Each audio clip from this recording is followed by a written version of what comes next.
Well, thanks for joining us here on KCAL News. We are following a police pursuit right now of a possible kidnapping suspect. This taking place right now in the Whittier area. But we know, Tom, that CHP first tried to stop this car over in Orange County. So this has been going for some time now. Yeah, absolutely. Leslie Marin and Tom White here joining you on this pursuit. And as Leslie said, this is a possible kidnapping attempt, and this driver going pretty quickly at times right now, only about 40 miles per hour in the location. Whittier right now, as you can see the top of your screen, it gives you an idea of the location. We are obviously waiting for a lot of details here. We need to know who's in this car, and is there somebody in this car that's been, kidnapped, or did they try to kidnap the person and then, or we assume it's a person, maybe it could have been an animal, but yeah, and then who's in the car? That's the key, right? Is there one person, two person, is someone being held against their will? Yeah, here's what's interesting here. We can see that the light overhead is flashing on there. That lets us know that at least CHP is following this person with their own helicopter there. But I am not seeing, as you saw, we took a very wide shot. I'm not seeing any ground units behind this suspect. Many times we know law enforcement pulls out because of safety. Here we go. I think we're getting a wider shot here. We're getting a wider shot, but we're not seeing really any units behind this vehicle here. But you can see we are following this spotlight, like you said. Yeah, you see the spotlight. So we're following this what looks like sedan there. It's silver, possibly. But you raise a good point, Leslie. I mean, we don't often see. I mean, with a case like this, where if our information that's very preliminary is correct, where you have an attempted kidnapping suspect and the person's taking off, generally you'd have ground units there. Perhaps they're trying to get them into place at this point. So that is curious. One thing you did mention, Tom, is that there is a light that's shining on that back license plate there. So it makes it very visible for law enforcement to see those numbers, to see that license plate there and possibly connect it with whoever may be driving this. We don't have details on what exactly surrounds this potential kidnapping. We just know that CHP tried to stop this car over in Orange County. They're now in Whittier. It looks like this person, whoever's driving here, is following the rules of the road here. They've come to a red light. They come to this intersection, and they're completely stopped. There you go. You see one CHP officer. He's not going lights and sirens here.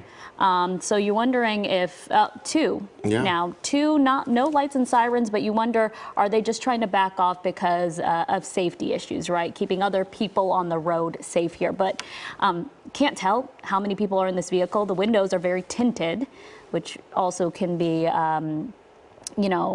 dicey, right? Yeah, increases, because we don't know if there's a weapon. The danger level of what police can suspect of this person in there. Right, because you can't see what they're doing. I mean, obviously, and then to your point, I mean, they could have a weapon in there potentially, but it is interesting to watch how the pacing of the officers following the driver, just because you're not seeing the lights and sirens, as you pointed out, and we do see the chopper has the spotlight on, and now it looks like the driver is being a bit more evasive. It looks like they kind of know they're being pursued. Maybe they didn't before, but I would assume they did, seeing that they had a big light pointed out them. Yeah, and we do want to get to retired Sergeant Patrick O'Malley, who we have on the phone here. Sergeant O'Malley, it looks like now we can see there are two people in this vehicle. You can see a passenger there, a driver. What are you hearing from your sources? Well, the odd part about this one is that CHP has backed off. Yeah. And CHP usually doesn't back off on many pursuits, which leads me to believe that, that there possibly could be a victim in this car. If the original call was the kidnapping, and if they just had their concerns for the victim that is still in the car, that might cause them to back off a little bit and follow by air. As we saw in that last shot, CHP is still there. They still have 2 or 3 units that are behind it, but they just don't have lights and sirens activated.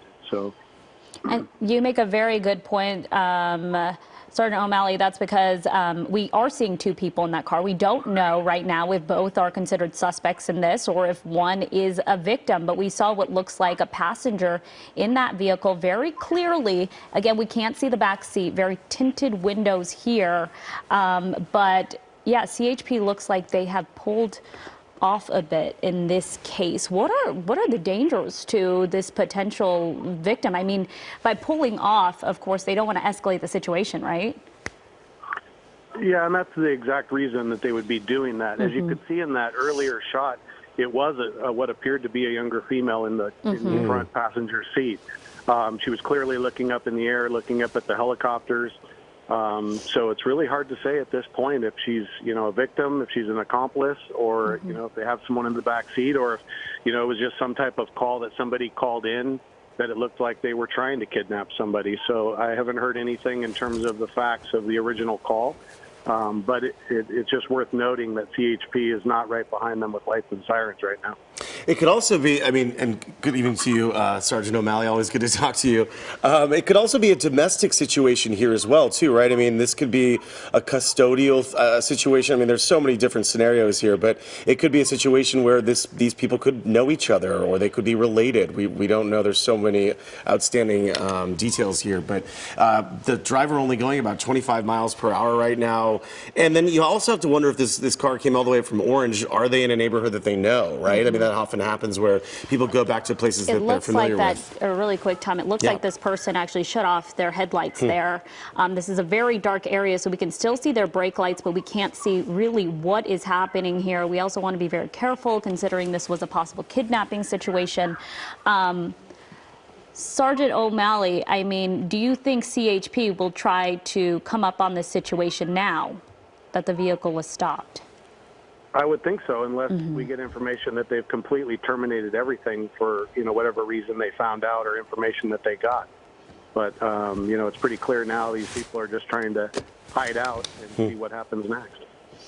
Yeah, and it's hard to see this because you see the trees here. Yeah. We're in the Whittier area. I think we may be in the hills in Whittier. It looks like the car taking off once again. I can't tell if both people are still inside or if one person got out. Yeah. You never know. That is the case many times. We see the passenger get out. But again, we don't know if that's the situation here. We couldn't clearly get a good look at this vehicle, but it looks like this driver now using their turn signal, following the rules of the road here. A lot of times we don't see that in a pursuit. Yeah, and then just the fact that we don't see a close following there, right? I mean, I know we're speculating on that, but the fact that we don't see lights and sirens right up against the car, I mean, Sergeant, you made a good point that there could be an issue here where they're just trying to protect whoever may be in that car, that maybe it's someone that's being held against their will. That's obviously a huge question, but it's interesting that the car stopped, as Leslie pointed out, and then maybe someone got out and then they kept going, but it was a very dark spot there. And maybe that's a police cruiser behind them, but still, again, there's no lights and sirens. So that's I mean, in this situation, Sergeant, do you think when you have someone like this who isn't driving that erratically, do you kind of try to mirror that behavior by not trying to excite them and doing the same thing? Yeah, and that's the interesting part. CHP likes to chase the vehicles till the termination point, and the fact that they're laying off really says something. And like you said, there's a lot of ways that these kind of calls come about. It could be a victim that calls in, or it could be that somebody sees somebody getting pulled into a car, and like you said, it could be domestic. They could know the person, they might not know the person. So I really haven't heard much other information in terms of what the actual facts of this incident are. But they are in the area, and you can see CHP now as lights and sirens going the other way. Yeah, we did see CHP lights and sirens the other way, but you make an interesting point, Sergeant O'Malley, because we know that CHP, probably the best trained in pursuits out of many agencies, and you are right, they do like to terminate, a pursuit. They want to follow it all the way through many times, correct?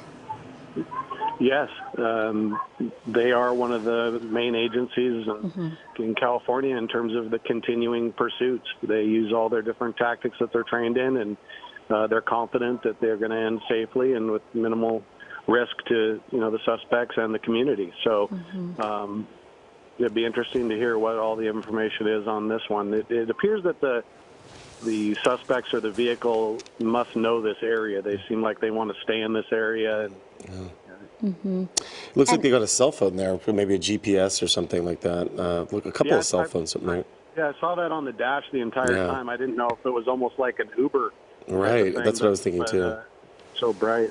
At the same time, it looks like the passenger is still in this vehicle. Am I correct? Can you guys see hands waving on the passenger side? It seems like it, unless it's a reflection, but you're right. I mean, it looks like from the monitor that we're our vantage point, it does look like there's someone still in there. The question is someone in the back seat too, right? I mean, we really can't see that. Those windows are very tinted. Obviously, the windshield, they can't tint that as much, obviously. So we can see it. We have a clearer view into the front of the car.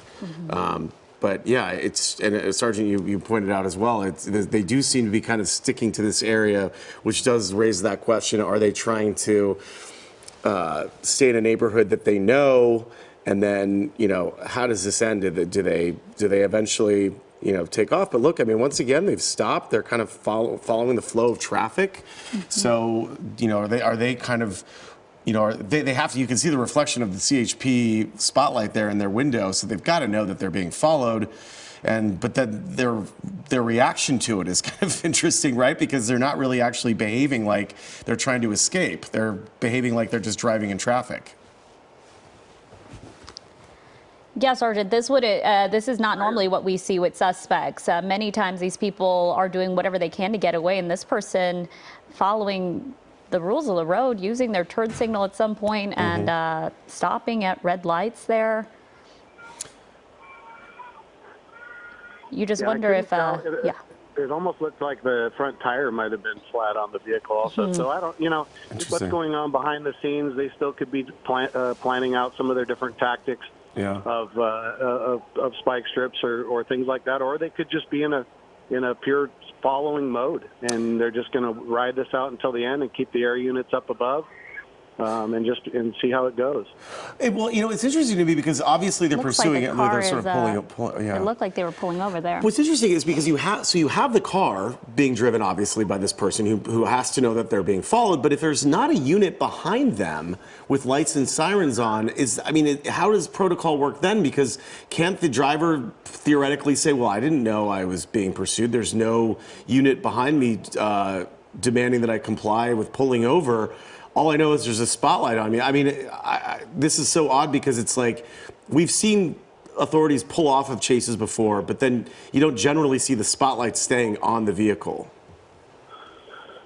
It's a pretty common tactic in this day and age where they initiate a pursuit. It starts to increase in speed, starts to become a little bit more dangerous for the suspects and the community, and they'll just back off. It seems like they're using a couple different tactics these days where they will actually continue to follow without lights and sirens and keep their distance, or they will just pull the units off completely and just follow it from the air. And then they'll keep units in the general area, prepared for when they do pull over. They'll be in the area and they'll be ready to set up a perimeter and attempt to take them into custody. Interesting. Right now, you can see that driver. He looks like this person looks to be wearing maybe a pretty bright colored shirt, a yellow shirt there. And it looks like that phone that we saw in the dash, they actually have in their hand right now. We know that many times law enforcement has ways to contact these people. Right. They have families that will contact them, correct, Sergeant? To try to get them to stop and pull over. Yeah, and there's another way that this call could have come about is, you have license plate readers throughout many cities now.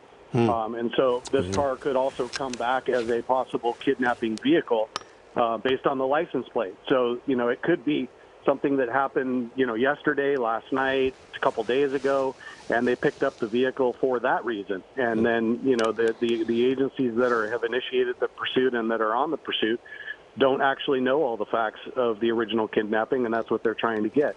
So it's just hard to say, and you could tell the female is clearly still in the car and in the front seat. There's a lot of movement happening in that front seat there. It looks like maybe something's being stuffed in a bag. It looked like a lot of movement was happening in that moment. And again, we don't know if there are any weapons or not in this car and just how dangerous these suspects can be. You already know their danger level is to get away, evade police. So I will say, based on the behavior though of the pursuing unit there, but I will say in terms of the behavior of the person sitting in that passenger seat, it does not appear just solely based on a visual of speed lights and sirens, and now they're picking up speed.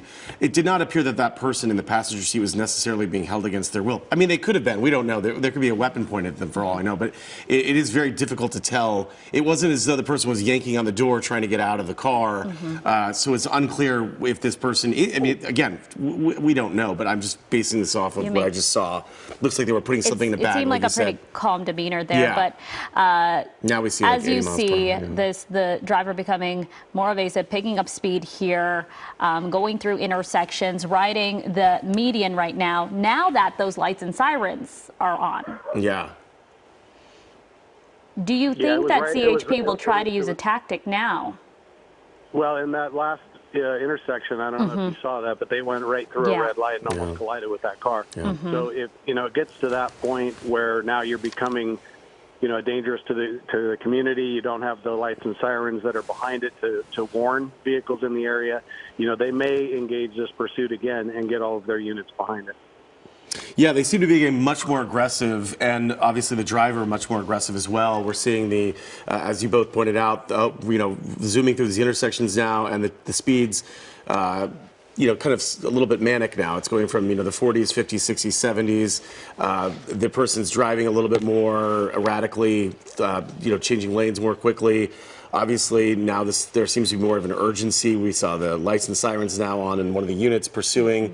And Whittier, for folks who might not know the area very well, it's a very family friendly city. A lot of it's a lot of residential areas. Yes, exactly. A lot of neighborhoods where there could be kids, although it's not that late. It feels like it's late because of daylight saving. Yeah, which is also a difference, which may be why we're seeing a lot of these dark streets. A lot of the street lights aren't set for the daylight saving time. We see that a lot, and many of these areas do seem pretty dark. Again, it is only 5:45 here, 5:48. Yeah. So that may be why we're seeing a lot of these neighborhoods still pretty dark. All right, so we're showing you this earlier clip of where it looks like the the driver's spinning around there. Okay. Perhaps this is where the driver almost blew through that intersection and almost hit someone. I think. Yep, that's what we're showing you here. Again, to your left is the live picture. In that bigger box is the earlier shot. As we've been saying, that the driver is now behaving more erratically, and it looks like traffic seems to be very. This is definitely a situation that's favoring the suspect, right? This person is able to get through. There's not a lot of traffic Sunday evening in this part of Whittier. It doesn't look like there's a whole lot of other cars on the road.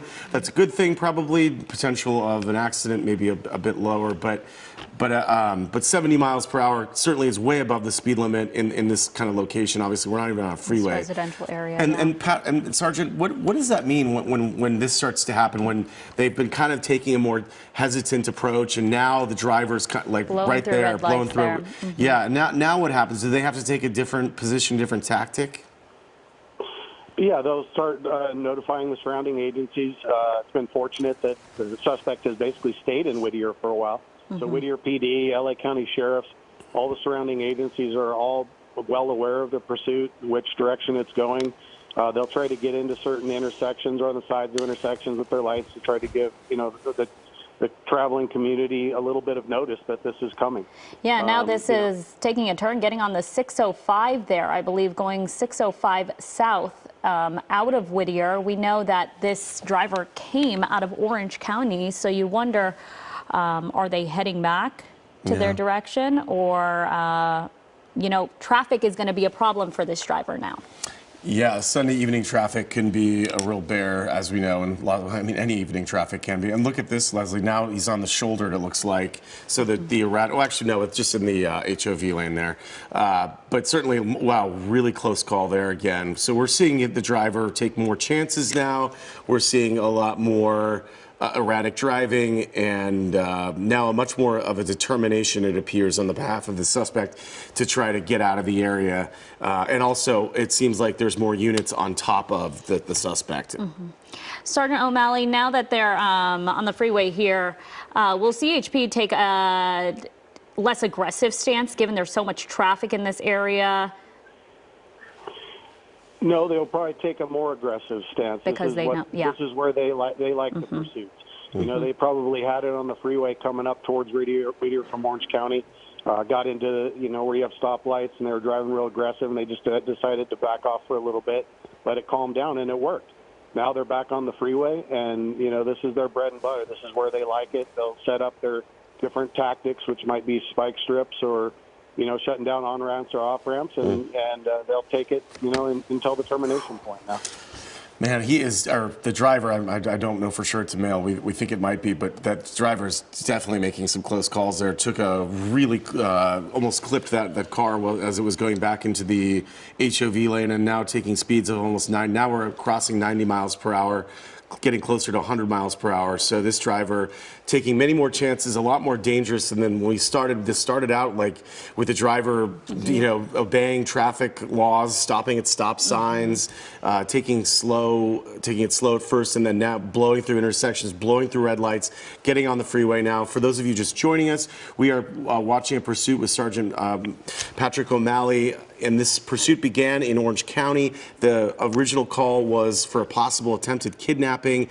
This started out with basically just the CHP with the spotlight on top of this car for a while. The driver appearing to sort of behave like any other driver on the road, and then things started to intensify with the driver now being pursued much more closely and driving much more erratically. And Tom, I am getting word from our news desk now that they are hearing from authorities that this may have started all the way in Laguna Beach.